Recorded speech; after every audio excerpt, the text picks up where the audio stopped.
Welcome back to BatFacts. When we last left the boy wonder, he had died. Then, in a possible future, a brilliant young lady would take up the Robin reins herself on her own terms. But back in the regular timeline, Batman struggles with grief and had gone darker in the absence of a Robin. And a new hero was about to swing in and redefine the role for a generation. Tim Drake is not the most iconic Robin, or even the longest running Robin, but for the entire generation, he's their Robin. A Robin that would indelibly change the role of Robin more than anyone else before or since. This episode of BatFacts, I continue the Robins by looking at the third Robin, Tim Drake.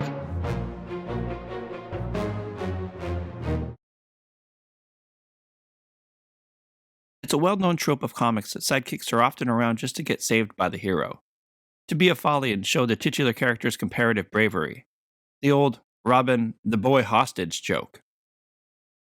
But the story of Tim Drake, the third Robin, is something quite the opposite. In this one, it's Robin who saves Batman. Tim Drake was introduced in 1989's Batman Year 3 storyline by prolific comics creator Marv Wolfman, also responsible for characters like Deathstroke and many of the Teen Titans. Tim was named after director Tim Burton, whose first Batman film was being released that very same summer. Retconned into a minor part of Dick Grayson's origin, we're introduced to young Tim at Haley's Circus on the ill-fated night of the Flying Graysons' final performance.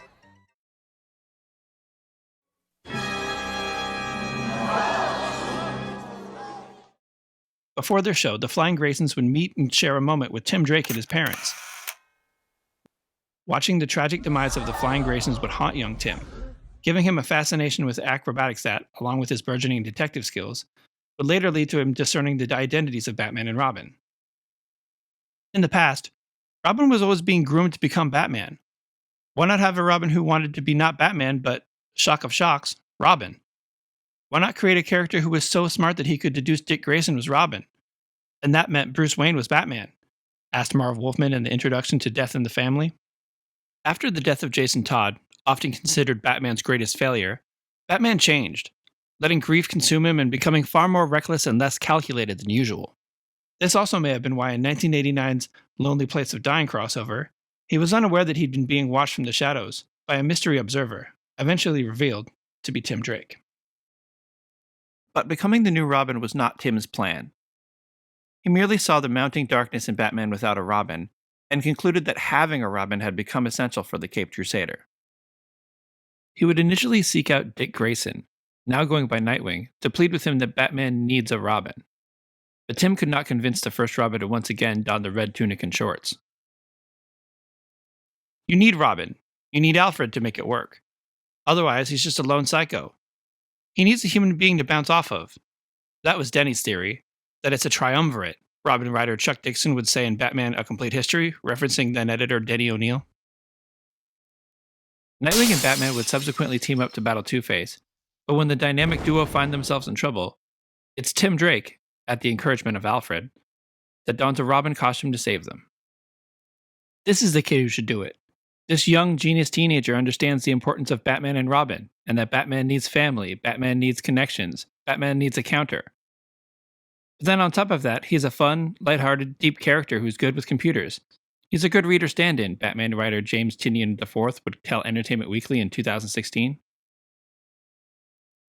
It had been just over a calendar year in real-world time, and there was a new Robin taking Jason's place. And so, with Batman's humanity restored, so too were the dynamic duo, and unlike Jason, readers seemed to really take to the new teen wonder. Dick Grayson was always so perfect in every way. And of course, Jason Todd was far too imperfect. Tim Drake is sort of in the middle. It feels like he's a real teenager, said Dixon. Tim would begin his training, and the following year in the pages of Batman 457, Tim Drake would debut his brand new costume designed by Neil Adams and Norm Breyfogle. The now iconic suit would feature a black cape with yellow underside, ninja boots, and a collapsible staff. Gone were the tunic and bare legs for a more sleek, modern look that still paid homage to the general Robin aesthetic. This costume would also debut the new Robin logo that has stayed with the character to this day. This new costume coincided with the start of Robin's first solo miniseries in 1991, the first ever solo series for any Robin. Written by Chuck Dixon with art by Tom Lyle and Bob Smith, and covers by Brian Bolland, the series was a smash hit, sending every issue into second and third printings.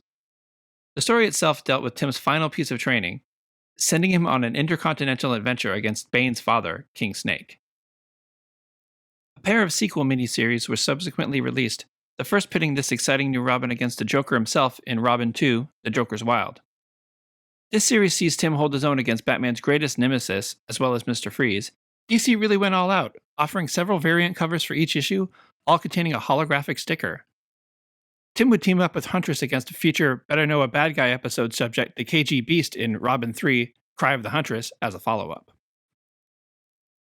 The success of these miniseries led to another first for any Robin. Tim Drake got his own ongoing series, which began in 1993. Where Jason Todd's character shamelessly mirrored what had come before, Tim Drake was ushering in the modern Robin. Popular and prolific in his own right, and more often as a solo hero, at this point only occasionally teaming with the Dark Knight. The character was perhaps the most shining example of the type of character Robin was always meant to be, an aspirational character that the reader can see themselves as. To that end, Tim Drake closely towed the line of relatability. He went to a public high school and maintained various relationships and age-appropriate concerns, but also led a double life as a crime fighter, highly considered to be the world's second best detective, and driving his own bright red version of the Batmobile called Redbird. Robin wasn't just a teen sidekick anymore. He was the main character. The 90s were also an opportune time for a new Robin to come on the scene, as it began a near constant stream of films, games, and animated projects. Suddenly, there was a lot more Batman in the world. And if they needed a Robin, it was either inspired by Tim or Tim Drake himself. Tim's costume would become the visual basis for all Robin costumes from that point forward in media, no matter which Robin was being portrayed. The Robin costume worn in 1995 by Chris O'Donnell in Batman Forever owes much of its design to Tim's costume, even though O'Donnell was portraying Dick Grayson. Dick Grayson's Robin costume for Batman the Animated Series had many of Tim Drake's modern features, and Tim Drake himself would appear in the second half of the series, dubbed The New Batman Adventures, only with a smaller stature and a street-tough origin story, more like Jason Todd's than his own, and another bit of cross-Robin pollination. A later version of Tim's costume was worn by Jason Todd in the Under the Red Hood film, which featured a modernized flashback of Jason Todd's death. Rocksteady Games would include Tim in both their Arkham City and Arkham Knight games, giving him a shaved head and armor that more resembled Batman's in a move to make him appear tougher. This type of armor-heavy costume would also be utilized in both the Snyderverse, though this dead Robin monument is said to be for Dick Grayson, and TV's Titans in both their Dick Grayson and Jason Todd. Though as of this recording, no footage has been released, Tim Drake's first ever live-action portrayal will be on Titans, played by British actor Jay Lycurgo. Eagle-eyed Bat fans will already recognize Jay from his appearance as a street thug in the DC fandom trailer for 2022's The Batman, putting Lycurgo in a very exclusive group of actors with multiple roles across Batman media, including J.K. Simmons, Jeffrey Wright, and Paul Reubens. Back in the comics, it wasn't long after Tim took over Robin duties that all of Gotham was thrown into the middle of the momentous Nightfall crossover, when the villain Bane frees the inmates of Arkham Asylum, unleashing a crime wave on Gotham. This resulted in a nearly paralyzed Bruce Wayne and a new Batman, Jean-Paul Valley, the former Azrael, patrolling the streets. It doesn't take long to see the cracks in the new Batman's veneer, one of the first being a violent confrontation with Tim. With his mentor out of the picture, it's during this time of uncertainty that Tim comes into his own as Robin. It was also around this time that Robin had begun spending more and more time with the young vigilante The Spoiler, aka Stephanie Brown, whom Tim would eventually form a long-term romantic relationship with. More on Stephanie in episode 24 of BatFacts. After meeting and becoming close friends with Superboy, Connor Kent, and Impulse, Bart Allen, the three would form the group Young Justice, a modern take on the Teen Titans, which would eventually lead to Tim becoming a long-standing member of the Teen Titans, starting in 2003 when the Graduation Day crossover reshuffled the team's members. 2004 saw the release of the controversial and polarizing Identity Crisis by award-winning novelist Brad Meltzer. Though Tim wasn't one of the primary characters featured in the book, the miniseries would leave a lasting mark on Tim, as it features the murder of his father, Jack Drake, by Captain Boomerang. In the aftermath of this story, Tim would be officially adopted by Bruce Wayne. After the events of Batman RIP in 2008 led to an era of transition in the Batman books, it almost seemed like DC didn't know what to do with their fan favorite Teen Wonder. There was a new dynamic duo on the scene, and suddenly Tim Drake's codename was briefly and awkwardly changed to Red Robin. No, not that Red Robin. To differentiate between himself and incoming Robin Damian Wayne. More on him in episode 26. With a costume inspired by Alex Ross's Kingdom Come design, Tim Drake transitioned into the Red Robin persona.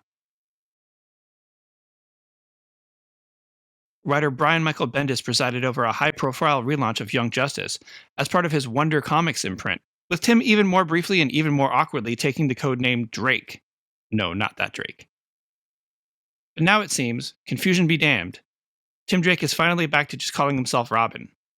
Perhaps as he always should have been. So how do you sum up a character like Tim Drake? Ultimately, I think Tim Drake is without a doubt the Robin of the modern era. His early hypothesis was Batman needs a Robin, but Tim Drake proved to be perhaps the first Robin that doesn't need a Batman. Other Robins had to change personas to evolve into solo crime fighters, but Tim Drake, by any other name, sort of seems wrong. He's not the first Robin, but Tim Drake is the quintessential Robin. Thanks for watching. What's your favorite Tim Drake story? Discuss in the comments below.